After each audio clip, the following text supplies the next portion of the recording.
একজন শিক্ষক, আমার সাথে শিক্ষিকাও আছে, কিন্তু তাই বলে তার পাশে গিয়ে বসা তো আপনার প্রয়োজন নাই। তার সাথে বসে বসে গল্প গুজব করতে হবে, একসাথে খেতে হবে, সেটার তো কোনো প্রয়োজন নাই। আপনি আপনাকে যত দূর সম্ভব বাঁচায়া চলেন। ভয় করতে হবে কাকে ভাই? জোরে বলেন, কাকে ভয় করতে হবে? আপনি সমাজের একজন প্রতিনিধি, তার মানে আপনি পর্দার বিধান পালন করতে পারছেন না, পারবেন না, এটা বলার কোনো সুযোগ নাই। 100% না পারলেও আল্লাহকে ভয় করে চলতে থাকেন। আল্লাহ বুঝবে যে আমার এই বান্দা চেষ্টা করে যাচ্ছে, অতএব তার এই যে দৃষ্টি, তার এই দেখা, এটাকে আমি ক্ষমার দৃষ্টিতে দেখবো। সুবহানাল্লাহ পড়েন।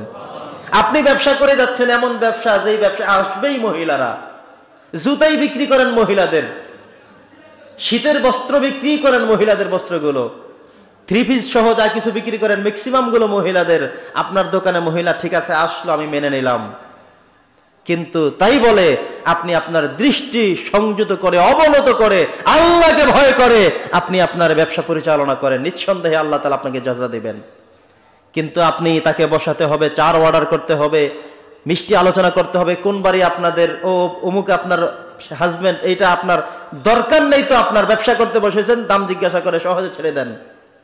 কিন্তু এভাবে করবেন না। পুরুষদেরকে দেখলে মূল্য নাই, মহিলাদেরকে দেখলে রাস্তা থেকে ডেকে এনে সালাম দিয়ে চার অর্ডার করে বসে গল্প গুজব করা, এই চরিত্র থাকলে আল্লাহ তাআলা কি বুঝবেন না? কথা বলেন। আপনি মনে করতে পারেন আমি কাস্টমার ডেকে আনছি, কিন্তু আপনার মনের মধ্যে কোনো লোভ, কোনো লালসা, কোনো ভিন্ন কিছু কাজ করে কিনা সেটা কি আমার রব জানে না? আল্লাহ বলছেন যহরাল ফাসাদু ফিল বাররি ওয়াল বাহরি বিমা কাসাবাত আইদিন নাস। আল্লাহ তাআলা মানুষের সবকিছুই জানেন, বিপদ মুসিবত যা হয় সবকিছুই আল্লাহ তাআলা জানেন। এমন কি আল্লাহ বলছেন, মানুষ আমি তোমাদের সবকিছু জানি, তোমাদের অন্তরে কি লালন করো, কি চিন্তা করো, সেটাও আমি আল্লাহ জানি। সুবহানাল্লাহ পড়েন।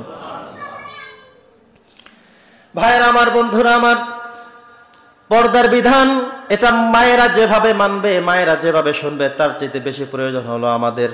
আমরা অনেক সময় এমন করি, স্বামী স্ত্রী যখন দুজনে এক জায়গায় রওনা করি, ডাক্তারের কাছেই না হয়ে যাব, রওনা করলাম, আমি আমার স্ত্রীকে পরিপূর্ণ পর্দার মধ্যে আবৃত করবো, এটা হলো প্রথম দায়িত্ব। নাস্তিক্যবাদী মানুষগুলো শুধুমাত্র বলে যে হুজুররা আর মহিলারা একেবারে বোরকার মধ্যে এমন ভাবে বদ্ধ হয়ে থাকে, এরা মনে হয় মাথা নষ্ট হয়ে যাবে। না, এমন হয় না যে হুজুরদের বউরা মাথা নষ্ট হয়ে ঘর থেকে বেরিয়ে গেছে, তা নয়।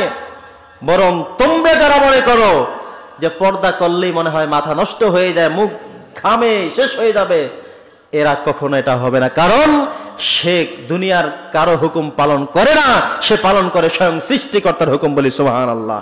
অতএব সে আল্লাহ তাআলা তাকে সব দেখবেন। আপনি আপনার স্ত্রীকে নিয়ে রওনা হলেন, হসপিটালে যাবেন, ডাক্তারের কাছে যাবেন, অথবা যেখানেই যাবেন, রওনা করলেন, পরিপূর্ণ আবৃত করবেন তাকে। তাকে কোনো দায়িত্ব দেওয়া দরকার নাই, আপনি তাকে সাথে করে নেবেন। গাড়িওয়ালার সাথে কথা বলতে হলে, ভাড়া দিতে হলে, মুলামুলি করতে হলে, ডাক্তারের কাছে ভিজিট দিতে হলে, সব কাজগুলো আপনাকে করতে হবে। কিন্তু ভাই, আল্লাহ বলেছেন আর রিজালু কাওয়ামুনা আলান নিসা, মহিলাদের উপর তোমাকে আমি দায়িত্ব দিয়ে দিলাম। আপনি সেই দায়িত্ব নিয়ে কিন্তু রওনা করেছেন। বিয়ে করার সময়ও আপনি কিন্তু আলহামদুলিল্লাহ নিজেই পড়েছেন, আপনার স্ত্রী কিন্তু আলহামদুলিল্লাহ পড়া লাগে নাই। ওর ভাই, ওর বাবা, আত্মীয় স্বজন বাড়িতে দৌড়ে গিয়ে বলেছে এই মাত্র তোমার বিয়ে হয়ে গেছে। ও সেই কথা শুনে বিশ্বাস করে কিন্তু বাসর ঘরে ঢুকে গেছে। ঠিক কিনা বলেন? নাকি তাকে ভিডিও দেখান লাগছে, দেখো এই বিয়ে হয়েছে, এই তোমার স্বামী, এই যে আলহামদুলিল্লাহ পড়তেছে, দেখছো, এবার তোমার বিয়ে তুমি নাও। অথবা এমন করা হয় না, মহিলাকে এনে মসজিদের পাশে দাঁড় করায় দিয়া তাকে কানে শোনাতে হবে যে এখানে এই এই শব্দের মাধ্যমে এই হয়েছে, তোমার বিয়ে হচ্ছে, তুমি নিজ কানে শুনে যাও। সেই বিধান কিন্তু শরীয়ত দেয় নাই। শরীয়ত বলেছে আমি পুরুষকে সব দায়িত্ব দিয়েছি। সুবহানাল্লাহ পড়েন। শুধুমাত্র তাই নয়, বিয়ে করে যেভাবে আপনি দায়িত্ব নিয়ে নিলেন, ঠিক যদি আপনার পছন্দ না হয়, ছেড়ে দিতে হয়, সেই দায়িত্বটা আপনার। মহিলা সারাদিনও যদি আপনাকে 3 তালাক না 6 তালাক না 9 তালাকও দেয়, তবুও একটা তালাকও কার্যকর হবে না। তাহলে কি বুঝতে পারলেন না যে দায়িত্ব সব আপনার? কেন আপনি বুঝতে পারলেন না? ওই লোককে আমি কাপুরুষ বলেই বলবো, যিনি স্ত্রীর সাথে একত্রিত হয়ে বের হয়ে তিনি সমস্ত কিছু স্ত্রীকে দিয়ে করান। তিনি এই মহিলা অটোওয়ালাকে ডাক দেন, রিক্সাকে ডাক দেন, গাড়িওয়ালাকে ভ্যানিটি ব্যাগ থেকে ভাড়া বের করে দেন, ডাক্তারের কাছে গিয়ে কথা বলেন, স্বামী বেচারা হাত গুটিয়ে পিছনে পিছনে হাঁটেন। এই লোকটাকে কাপুরুষ ছাড়া আমি সুপুরুষ কখনো বলতে পারি না।